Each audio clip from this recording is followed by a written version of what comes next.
മാന്യ പ്രേക്ഷകർക്ക് ഇലഞ്ഞൂർ ബ്ലോഗിൻ്റെ പുതിയൊരു വീഡിയോയിലേക്ക് ഹാർദവമായ സ്വാഗതം.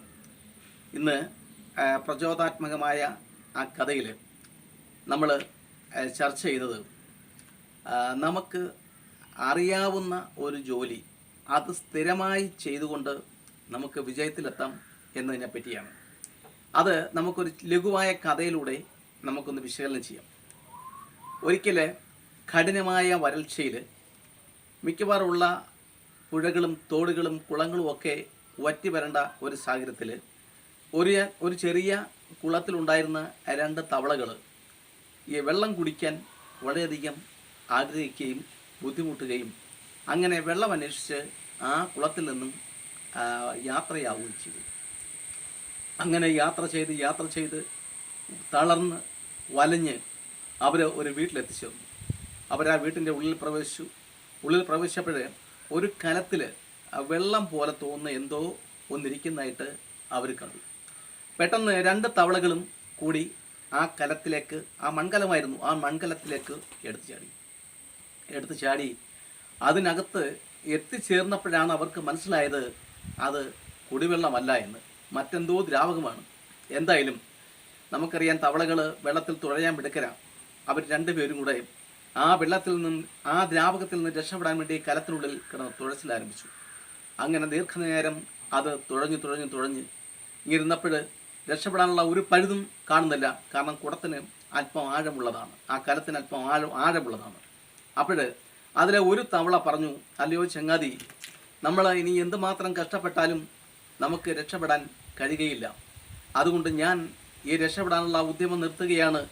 അപ്പം കുറച്ചുകൂടി കഷ്ടപ്പെട്ട് മരിച്ചതിനേക്കാൾ നല്ലത് ഞാൻ ഇപ്പോൾ തന്നെ മരണത്തിലേക്ക് വഴുതി വീഴുകയാണെന്ന് പറഞ്ഞ് ആ തവള തുഴച്ചിൽ നിർത്തിയതിന് ശേഷം അത് ആ ദ്രാവകത്തിൻ്റെ അടിയിലേക്ക് ആണ്ടുപോയി. അപ്പം കൂട്ടുകാരൻ്റെ സന്തത സഹചാരിയുടെ ആ വിയോഗത്താൽ ദുഃഖിതയായ മറ്റേ തവള ആ ദുഃഖമൊക്കെ അടക്കിക്കൊണ്ട് വീണ്ടും തുഴച്ചിൽ ആരംഭിച്ചു. അങ്ങനെ അത് തുഴഞ്ഞിരുന്നപ്പോൾ എന്തോ ഒരു ഖരപദാർത്ഥം ആ തവളയുടെ കാൽ തട്ടി. പെട്ടെന്ന് ആ തവള ആ ഖരപദാർത്ഥത്തിലോട്ട് നിന്നുകൊണ്ട് മേളിലോട്ട് ഒറ്റച്ചാട്ടം. അത് ആ കലത്തിൻ്റെ മുകളിലൂടെ അത് ആ മുറിയിൽ തെറിച്ചു പോകും. അപ്പം പ്രിയമുള്ളവരെ, ആ കലത്തിനകത്ത് ആ വീട്ടിലുണ്ടായിരുന്നത് തൈരായിരുന്നു. തൈര് നിറച്ച കലത്തിലായിരുന്നു ഈ തവളകൾ ചാടിയത്. അപ്പോൾ തവളകളുടെ ആ തുഴച്ചിലിൻ്റെ ഫലമായിട്ട് ആ തൈര് അരങ്ങി അത് മോരും വെണ്ണയുമായി മാറി. അപ്പോൾ ആ ഖരപദാർത്ഥമായിട്ട് ഈ തവളയുടെ കാലിൽ തട്ടിയത് ആ വെണ്ണയായിരുന്നു. അപ്പോൾ അതിൽ ചവിട്ടി നിന്നുകൊണ്ടാണ് ഈ തവള ചാടി രക്ഷപ്പെട്ടത്.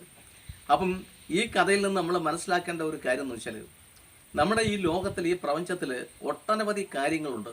അതിൽ പലതും നമുക്കറിയത്തില്ല.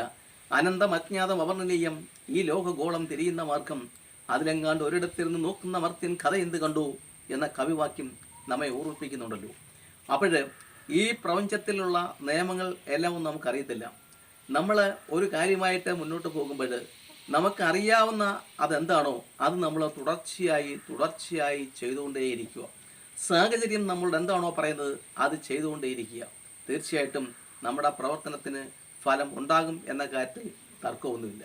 അപ്പോൾ നമ്മുടെ സ്ഥിതികൾ, നമുക്കറിയാവുന്നത് ഏതാണോ അതിൽ സ്ഥിരമായി ചെയ്യുക, വിജയം നമ്മുടെ കയ്യിലായിരിക്കും. എല്ലാവർക്കും എൻ്റെ വിജയാശംസകൾ.